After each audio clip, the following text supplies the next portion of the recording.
Алматы мектептері жобасы аясында Алматы қалалық білім беру жаңа технологиялар басқармасының бастамасымен, Алматы қаласы Түрксіб ауданы білім бөлімінің бастамасымен жастар бас сыныптарының жұмыстарын көрсеттік.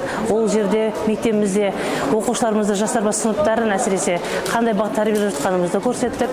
Балаларымыз физика пәнінен қандай опыттар жасай алады, және де робототехникамен қалай жұмыс жасай алады, және де өздері әскери тәрбие бойынша қандай бағыттармен жұмыс жасайды. Оның ішінде автоматты құру, жинау, уақытымен автоматты құрып жинау, оның қасында алғашқы әскери көмек көрсету, және біз негізінен балаларды әскери патриоттық тәрбиеге бағыттап дайындаймыз. Іс-шараға қаламыздың мектеп директорларының орынбасарлары қатысты. Бұл іс-шарамыз жастарға патриоттық тәрбие, әскери патриоттық тәрбие беру мақсатында ұйымдастырылды.